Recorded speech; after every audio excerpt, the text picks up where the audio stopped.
Meeting की शुरुआत आज मैं देरा विधानसभा क्षेत्र से कर रहा हूँ। मेरा सभी से अनुरोध है तो उस समय मेरी बात सुनिए, सब अब नीचे बैठ जाएंगे, यूथ वाले नीचे बैठिए, नारा नहीं लगाना बीच में। मेरे साथी संजय रतन जी जो विधायक है,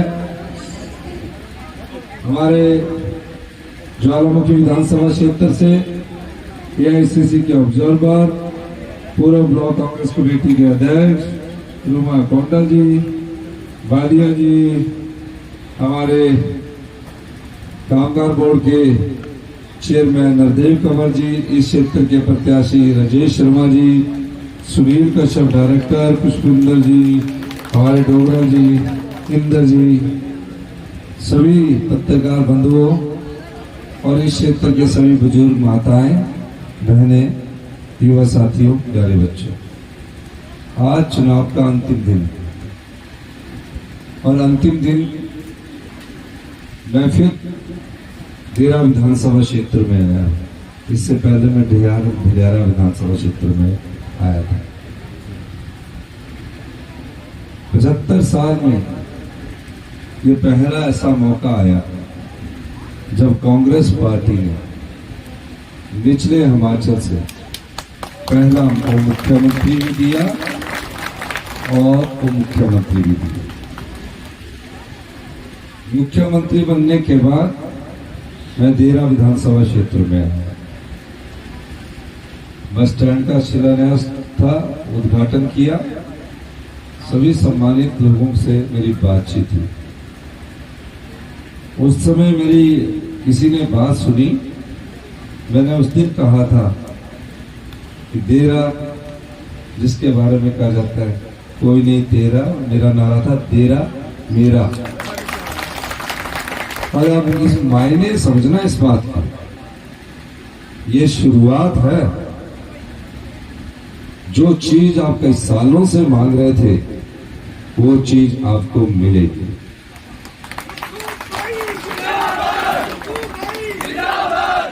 और वो चीज मेरी नरदेव कंवर जी से भी बात हुई, विजय सिंह से भी बात हुई, ब्लॉक प्रेसिडेंट से भी बात हुई, सभी से हुई। जल्दी ही आप लोगों को मिलने जा रही है। आपको महसूस होना चाहिए कि जो मैंने कहा है वो सत्य है और मुझे झूठ बोलने की आदत नहीं है। सेंट्रल यूनिवर्सिटी का काम जो कहते हैं वो उनके द्वारा नहीं शुरू किया गया, वो मेरे व्यक्तिगत प्रयासों के द्वारा मेरे समय में शुरू किया गया। 15 साल से लटका था, मैंने उसमें प्रयास किया और सेंट्रल यूनिवर्सिटी का काम शुरू हुआ। और मेरा प्यार भी है देरा से, मेरी वाइफ की यहाँ जगह भी है देरा में। दूसरा, 600 करोड़ रुपए का अंतरराष्ट्रीय स्तर का जू का काम शुरू हो गया। कहा था किया, बाउंड्री वॉल लग रही है, टब्स बन रहे हैं। तीसरा, पिछले दिनों नरदेव कंवर जी ने मुझसे कहा कि यहाँ, और संजय रतन जी ने मुझ पर दबाव डाला कि SCPWD का ऑफिस अलग से बनाना है, नूरपुर जाना पड़ता है। वो कैबिनेट नोट तैयार है और उसमें जल्दी ही काम करना शुरू करते हैं। 15 महीने, मैंने कहा बेटा नारा नहीं लगाना। 15 महीने पहले हमारी सरकार है। मैं 40 साल से कांग्रेस पार्टी की राजनीति कर रहा हूं, 20 साल से विधायक हूं। हमेशा आप लोगों की सेवा और दर्द मेरे सीने में हमेशा रहा, क्योंकि मैं भी एक साधारण परिवार से उठकर मुख्यमंत्री की कुर्सी पर पहुंचा। मेरे परिवार से कोई राजनीति में नहीं है,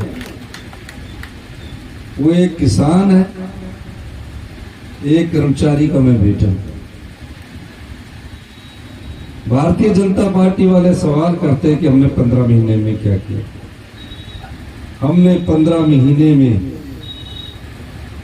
इस अर्थव्यवस्था का, जिसका प्रदेश का खजाना खाली था, उसमें 20% का सुधार किया और भ्रष्टाचार पर चोट करके 2200 करोड़ रुपया अधिक खजाने में एक वर्ष के भीतर लाए।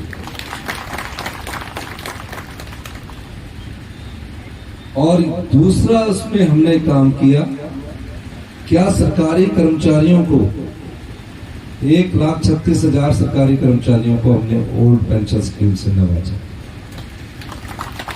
मैं खुद एक कर्मचारी का बेटा हूं, मेरे पिताजी आज इस दुनिया में नहीं रहे, पर माता जी बड़ी स्वाभिमान रखती है, कहती है कि मेरे को आपके पिताजी की पेंशन है, मैं तो आपसे कुछ नहीं लूंगी। उल्टा अपनी जेब से निकाल के मुझे 500 रुपए का नोट देती है। यहाँ बुजुर्गों के जेब होती है, बटुआ रखे होता छोटा देती। आज मैं जयराम ठाकुर जी की स्टेटमेंट सुन रहा था, मुझे लगता है उनको लू लग गई। कह रहे हैं कि पेंशन हम 30% कर रहे हैं, 35% कर रहे हैं, और गर्मी में सिर्फ मंडी में ही चुनाव प्रचार कर रहे हैं। डायरेक्टर है ना वहां के, कंगना की जो शूटिंग लोकेशन है उसकी डायरेक्शन जयराम ठाकुर जी कर रहे हैं, तो उनको लू लग गई है। हमारी कोई ऐसी योजना नहीं है जिसमें सरकारी कर्मचारियों को पेंशन को 30-35 करने की कोई योजना नहीं है। हमारी योजना तो थोड़ी आर्थिक स्थिति ठीक हो जाएगी तो बोर्ड कारपोरेशन को भी हमारी ओल्ड पेंशन स्कीम देने की योजना है। तो उनको बोलना गर्मी में ज्यादा मत घूमो, फूल फजूल की बयानबाजी कर देते हैं। अनुराग ठाकुर जी को झूठ का फोबिया है। हमारे समय सेंट्रल यूनिवर्सिटी स्टार्ट हुई, मेडिकल कॉलेज हमारे नेता के नाम से रखा गया है, doctor Radhakrishna medical college Hamirpur में। बोलते लाया मैं हूं, कहां से लाया? 2014 में मार्च में कांग्रेस के डॉक्टर मनमोहन सिंह जी प्रधानमंत्री थे, उन्होंने स्वीकृति की। तो ये झूठ के सारे भी अपनी योजना को गिराने की कोशिश कर रहे हैं। हम नहीं चाहते कि इस प्रकार का झूठ बोला जाए। हमने 15 महीने में जिन बच्चों ने अपनी माता को खोया, पिता को खोया, उन 4000 बच्चों को सरकारी माता सरकारी पिता के तहत इस मुख्यमंत्री सुख आश्रय योजना के तहत लाया। उन 4000 बच्चों की पढ़ाई का खर्चा, हॉस्टल का खर्चा, ड्रेस का खर्चा, कोचिंग का खर्चा और 4000 पॉकेट मनी आज उन बच्चों को मिल रही है। दूसरे बजट में जो हमारी विधवा बहनें हैं, अगर एक परिवार में किसी पुरुष की अचानक मृत्यु हो जाए जो कमाने वाला है और घर पर विपदा आन पड़ती है, बच्चे पढ़ रहे होते हैं, हमारी सरकार ने उन सभी विपदा महिलाओं को जिनके बच्चे पढ़ाई लिखाई कर रहे हैं, सारा पढ़ाई का खर्चा और हॉस्टल का खर्चा सरकार वहन करेगी। हमारी सरकार गरीब बच्चे जो पढ़ने में अच्छे हैं उनके लिए वाईएस परमार ऋण योजना लेकर आई है। 20 लाख रुपए का लोन 1% ब्याज पर मिलेगा ताकि उनकी पढ़ाई का कोई असर ना। विधवा महिलाएं जो गरीब हैं उनको 3 लाख रुपया हम घर बनाने के लिए देने जा रहे हैं। मनरेगा की दिहाड़ी, ये मनरेगा कामगार बोर्ड के चेयरमैन है, इनसे मैंने बजट पूछा तो मैंने 240 से सीधा 300 रुपया मनरेगा की दिहाड़ी बढ़ाई। ये क्यों किया? ताकि गांव के लोगों के पास पैसा पहुंचे। हिमाचल प्रदेश हिंदुस्तान का पहला राज्य बना जहां गाय के दूध का मूल्य 45 रुपए और भैंस के दूध का मूल्य 55 रुपए प्रति लीटर के हिसाब से फिक्स किया गया है और इसे सरकार खरीदेगी ताकि किसानों के हाथ में पैसा है। अभी देरा में हम टूरिज्म सेक्टर में 100 करोड़ रुपए से ज्यादा की योजनाओं को लागू करने जा रहे हैं। यही नहीं, कई और योजनाएं हैं। 70 साल से ऊपर के जो बुजुर्ग हैं, हमारा जो बजट है वो पास हुआ है, लेकिन आचार संहिता के बाद उसको यमनी जामा पहनाया जाएगा। 70 साल से ऊपर के जितने भी किसान हैं हमारे, उनकी बीमारी का खर्चा 25 लाख रुपए तक सरकार वहन करेगी। 18 साल से अधिक की जितनी महिलाएं हैं, ताउम्र हमारी सरकार उन्हें हर महीने 1500 रुपया देगी और साल का 18,000 रुपया देगी।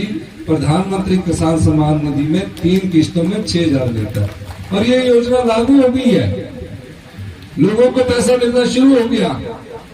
आप लोगों ने भी फॉर्म भरे कि नहीं भरे? हाथ खड़ा करके बताइएगा। भरे?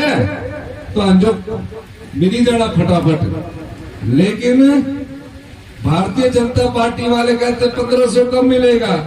मैं इस मंच के माध्यम से बताना चाहता हूं, चुनाव आयोग के पास कांग्रेस पार्टी गई कि भारतीय जनता पार्टी गई, कहा कि ये फॉर्म भरना रुकवा दीजिए, पैसा देना रुकवा दीजिए, नहीं तो हमारे बुरे हाल होने वाले हैं।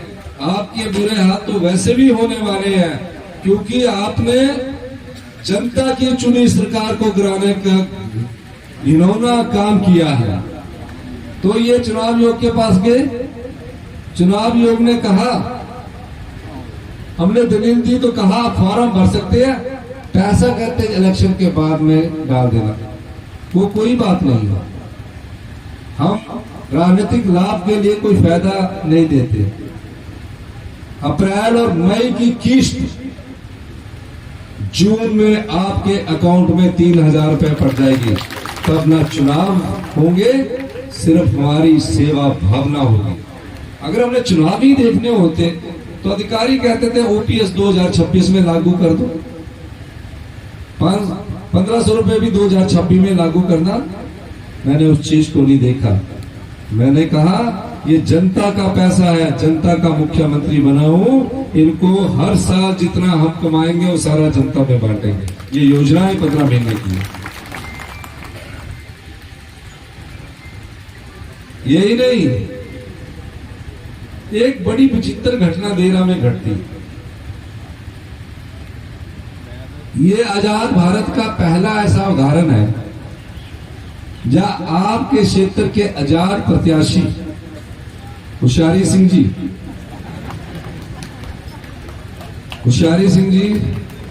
होशियार बन दे ना और होशियारी दिखाते। मैं ना ही होशियारी सिंह दस सकता, ठीक है? तो इन्होंने ना कर होशियारी भी के करना पड़ा। ये पहला है, ये सही मामला आप बताइए, आपने फैसला करना है। आजाद प्रत्याशी कौन होता है? आजाद प्रत्याशी ये देखता है कि किसकी सरकार है, मुझे अपने विधानसभा क्षेत्र का विकास करवाना है, अपनी जनता की सेवा करनी है। वो अगर कांग्रेस की सरकार है, कांग्रेस को समर्थन दे सकता है, अगर बीजेपी की सरकार है, बीजेपी को समर्थन दे सकता है। तो उस होशियारी सिंह को पूछो, इतनी होशियारी दिखाने की क्या जरूरत है कि विधानसभा के गेट के बाहर बैठ के पोस्टर लगा के कह रहे हैं हमारा इस्तीफा स्वीकार करो। इतना ही नहीं, हाई कोर्ट में गए, कहा हमारा इस्तीफा स्वीकार करो। कौन ऐसी बात करता है? आप तो बीजेपी को भी समर्थन दे सकते थे। अगर वो आपके पास आकर ये बोलता है कि मुख्यमंत्री जी मेरे काम नहीं कर रहे हैं, तो 600 करोड़ का जुलूस जो लगा रहा वो काम में नहीं आता। एससी ऑफिस यहां बना रहा हूं वो काम में नहीं आता। SC PWD, SC IPH office में यहां ला रहा हूं वो काम में नहीं आता। क्या बात करते हो कि मुख्यमंत्री जी हमारे काम नहीं करते? ठीक है, आप बीजेपी को फिर छोड़ क्यों रहे हो कि जी हम बीजेपी के टिकट से दोबारा चुनाव लड़ना चाहते हैं? बीजेपी के टिकट से आप दोबारा चुनाव लड़के गलती से जीत गए तो बीजेपी की सरकार तो है नहीं, 3.5 साल तो कांग्रेस की सरकार है। तो शारी के जो बरता रहे, 3.5 साल तो कांग्रेस की सरकार है। 1 महीना हमारी सरकार को गिराने के लिए षड्यंत्र रचते थे। हमने FIR दर्ज की है। 1 महीना कभी पंचकुला, कभी हरिद्वार, कभी ऋषिकेश, कभी ललित होटल। 1 महीना तो देरा विधानसभा क्षेत्र में नहीं आए, सरकार गिराने का षड्यंत्र रचते। टीवी में चला दिया, मुख्यमंत्री जी ने इस्तीफा दिया। हमारे पास मेजॉरिटी थी, हमने क्यों इस्तीफा दिया? हम तो आम लोगों के लिए काम करते हैं। जयराम ठाकुर जी चले गए गवर्नर के पास, 29 तारीख की 7 बजे की अपॉइंटमेंट अपने अखबारों में पढ़ लेना, सोशल मीडिया में देख लेना कि अब शबा समारोह कुछ घंटों की बात है। और फटाफट दर्जी को फोन किया, कोट पैंट सही थे, सोचा हड़ता शब्द लेनी रहेगी। उनको ये नहीं पता जो हमारे अध्यक्ष महोदय है वो पेशे से वकील है, उन्होंने उनकी सदस्यता को रद्द कर दिया। 6 जो बिके हुए कांग्रेस के प्रत्याशी थे और यहाँ के आजाद प्रत्याशी मांग कर रहे हैं, या तो वो ये बोले कि मैं अगले 3.5 साल तक कोई चुनाव नहीं लड़ूंगा। जब आपने उनको 5 साल के लिए चुनकर भेजा, क्या राज है कि वो इतने दबाव में है? क्या राज है? अभी भी हाई कोर्ट में है, क्या राज है? आजाद को तो कोई जरूरत नहीं होती, वो तो ना कांग्रेस को नहीं काम करता, हट जाए, धरना दे, प्रदर्शन दे। ड्रामेबाज करती है होशियारी सिंह जी, होशियारी करते हैं। और इस चुनाव में अभी वो प्रत्याशी नहीं है, अभी तो उनके भविष्य का फैसला हाई कोर्ट के द्वारा होना है। आपको यह सवाल जरूर पूछना है कि आपको क्या जरूरत पड़ी थी, आप क्यों जा रहे हैं? आप तो आजाद है, 2 बार आजाद चुनकर भेज दिया। फिर बहुत शान से बोलते 15 करोड़ रुपया तो मेरे महीने का खर्च है। एफिडेविट में दिखाया हुआ 3 करोड़। जो महीने का खर्च 15 करोड़ है तो एफिडेविट से 3 करोड़ कैसे दिखाया था? आप तो आई थी तो 1-आधा करोड़ थी भी दे देना था। झूठ बोलने की आदत है, लोगों को दिखावा कुछ और करते हैं। राजनीति में सिर्फ धंधा करने आए हैं, ये सेवा करने बिल्कुल नहीं आए। अब इन्होंने मुरझाया हुआ कमल खरीदा हुआ है, सोच रहे फैसला हो जाए तो मुरझाए कमल से चुनाव जीत जाएंगे। ऐसा नहीं होगा। ये चुनाव कोई हिमाचल प्रदेश सरकार के लिए नहीं है, ये सरकार कोई सरकार चुनने के लिए नहीं है। हमारी सरकार तो 3.5 साल और चलेगी। आपकी आम परिवार के लोगों की, किसान की, महिलाओं के सम्मान की, युवाओं को रोजगार देने की योजना लेकर अगले 3.5 साल बाद हम जनता की अदालत में जाएंगे। उस समय जनता फैसला करेगी 2027 में हमारा भविष्य क्या होना चाहिए। अगर हमने अच्छा काम किया होगा तो आप चलेंगे, अगर हमने अच्छा काम नहीं किया होगा तो आप बदल देंगे। लेकिन ये जो चुनाव होने जा रहा है, ये आम चुनाव नहीं है, विशेष चुनाव है। इस चुनाव में भारतीय जनता पार्टी ने हिमाचल की जो सभ्य राजनीति है उसको खरीदने की कोशिश की है। हिमाचलियत को खरीदने की कोशिश भारतीय जनता पार्टी ने की है। हिमाचलियत राजनीतिक रूप से जागरूक होते हैं, लेकिन धन बल की राजनीति को हमेशा पटक नहीं देते आए हैं। हिमाचल की जनता ने सभी मुख्यमंत्रियों को चुनाव लड़ाया क्योंकि वो जागरूक थी। इस बार जो लोकसभा का चुनाव होने जा रहा है, 20 साल से एक सांसद यहां चुनकर आ रहे हैं। आपकी सेंट्रल यूनिवर्सिटी तक का काम नहीं स्टार्ट करवाया, आप बोलते हमने करवाया। जब मेरी सरकार आई तभी से करवाना था, हमने करवाया, मेरे प्रयासों से वहां बन रहा है। और तेजी से हम उसमें काम करवा रहे हैं, लेकिन इनके मन में चोर है। 1 जून को जब आप वोट डालने जाएंगे, मेरा एक अनुरोध रहेगा आपसे, आप भविष्य की राजनीति को तय करने जा रहे हैं।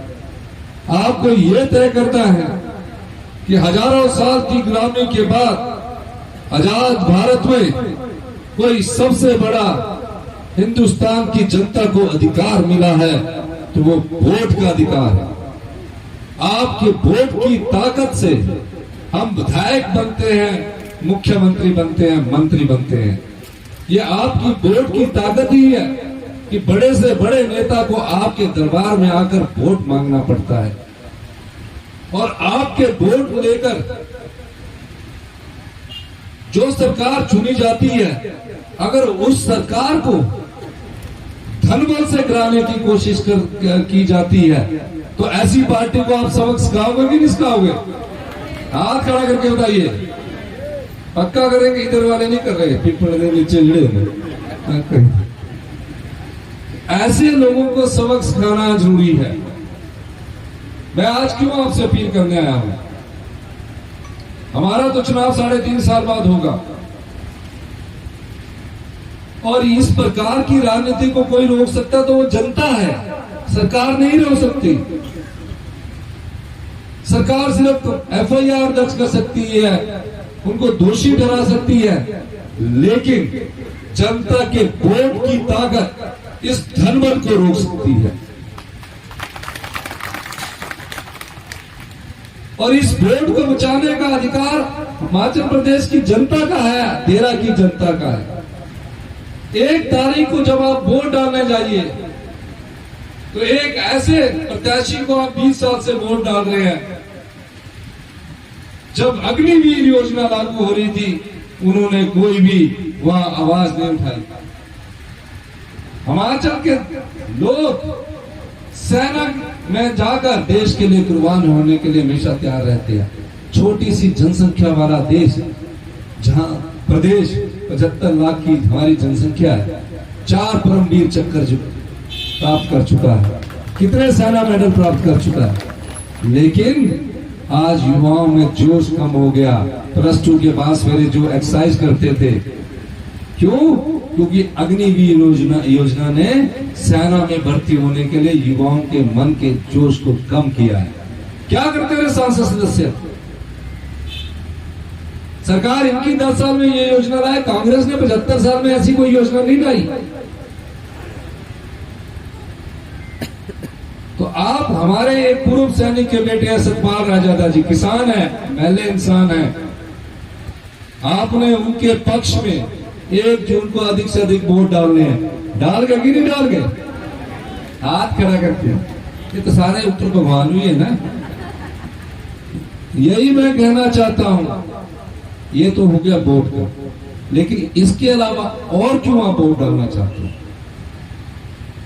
क्योंकि आपका वोट लेकर जिसने विधायकी बेची है और जिस भारतीय जनता पार्टी ने उस विधायकी को खरीदा है, उस पार्टी को भी सबक सिखाना है। हमारे पास धन नहीं है, हमारे पास इतना धन नहीं है कि इनका मुकाबला कर सके। इनका मुकाबला जनता ही करेगी। और इस चुनाव में, 1 जून के चुनाव में जनता को जीतना होगा। जो लोग चुनी हुई सरकार को गिराने का प्रयास करते हैं, जनता के वोट से जो सरकारें चुनकर आती है, नोट के दम पर उस सरकार को गिराने का प्रयास करते हैं, आने वाले समय में इस प्रकार की प्रथा अगर जन्म लेगी, तो कोई भी ताकतवर पार्टी आपके वोट को खरीद लेगी, आपकी वोट की अहमियत कम हो जाएगी, कोई नहीं आएगा आपके पास। इसलिए आपको खड़ा होना है और 1 जून को जनता को जीतना पड़ेगा, धन को हराना पड़ेगा। यह चुनाव जनता लड़ रही है। इसलिए मैं आपसे कहने आया हूं, लोकतंत्र की ताकत जनबल है, धनबल नहीं। इसलिए मैं आपसे अनुरोध करना चाहता हूं कि आप कम से कम 1 जून को इस चुनाव में हिमाचल प्रदेश की राजनीति की दशा और दिशा तय करें कि आने वाले समय में कोई किसी की सरकार को गिरा ना सके, क्योंकि हिमाचल की जनता हर 5 साल बाद काम का हिसाब देकर सरकारें बदलती आई है। उन्हें 5 साल का काम करने का मौका मिलना चाहिए। अगर आज आप हिंदुस्तान की जनता को संदेश देना चाहते हैं तो 1 जून को चारों लोकसभा सीट पर आप भारतीय जनता पार्टी को चुनाव हराइए।